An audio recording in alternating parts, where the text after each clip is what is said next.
what it really means. This appears to be a message to expose the banking cartel in America, and to let the people know that they have the power to liquidate them, and get back to Kansas, the real land and republic.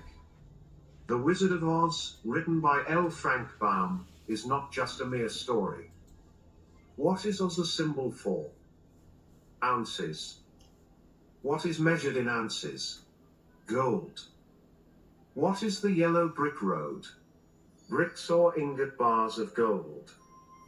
The character known as the Straw Man represents that fictitious, all caps, legal fiction, a person the federal US government created with the same spelling as your birth name. Remember what the Straw Man wanted from the Wizard of Oz? A brain? No juristic person, legal fiction, paper corporation has a brain because he or she has no breath of life. What did the Straw Man get in place of a brain? A certificate, a birth certificate for a new legal creation. He was proud of his new legal status, and all the other legalisms he was granted. Now he becomes the epitome of the brainless sack of straw who was given a certificate in place of a grain of common sense. Now, what about the Tin Man? Does taxpayer identification number, TIN, bring anything to mind? The poor Tin Man just stood there, mindlessly doing his work until his body literally seized up and stopped functioning. He worked himself to death because he had no heart or soul. He's the heartless and emotionless creature, robotically carrying out his daily task as though he were already dead. He's the ox pulling the plow and the mule toiling under the yoke. These days, his taskmasters just oil him nightly with beer, and place him in front of a hypnotic television, until his very existence no longer has any meaning or value. His masters keep him cold on the outside, and heartless on the inside, in order to control any emotion or feeling that might arise. The Cowardly Lion was always too frightened to stand up for himself. Of course, he was a bully and a big mouth when it came to picking on those smaller than him. Have you ever noticed how bullies are really the biggest cowards? They act as though they have great courage, but, in reality, have none at all. They roar, but with no teeth of authority to back them up. When push came to shove, the Cowardly Lion always buckled and whimpered when anyone of any size or stature challenged him. He wanted courage from the Grand Wizard, so he was awarded a medal of official recognition. Now, although remaining a coward, his official status allowed him to be a bully, but with officially recognized authority, and not at all unlike the attorneys, who hide behind the courts. What about the trip through the field of poppies? Did you notice how this had no narcotic effect on the Straw Man who had no brain, or the Tin Man with no heart or soul? They weren't real people, so drugs could not influence them. The Wizard of Oz was written at the turn of the century, so how could the author have known America was going to be drugged? The Crown has been playing the drug cartel game for centuries.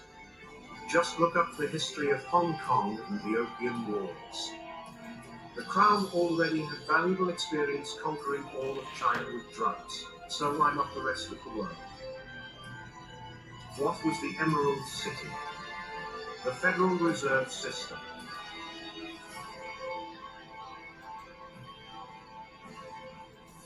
Who finally exposed Wizard for what he really was.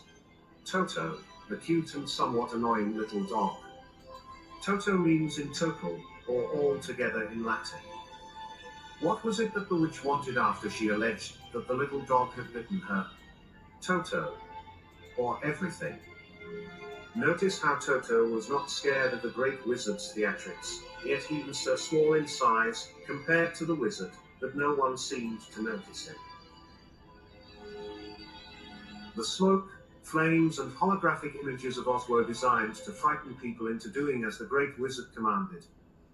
But Toto simply padded over, started barking until others paid attention to him and came to see what the barking was about. Who was behind the curtain? Just an ordinary person controlling the levers that created the illusion of the great wizard's power and authority. When Toto pulled back the curtain and completely exposed him, the charade was at an end. The veil hiding the corporate legal fiction and its false courts was removed. The wizard's game was up, and what was he after all? A conman, a fraud.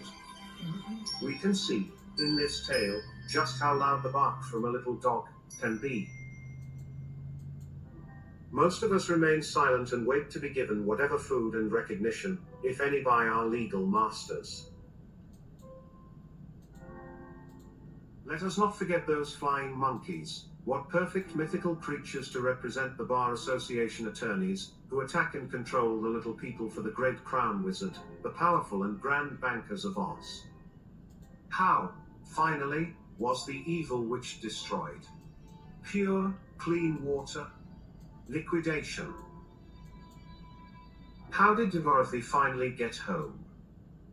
She simply clicked her heels. She always had the power, and so do we. What would it take to expose the wizard for what he is? We each need only a brain, a heart and soul, and courage. Then, and perhaps of the greatest importance, we need to learn how to work together. Only by working together can we have the freedom that was given to us all under the law of God.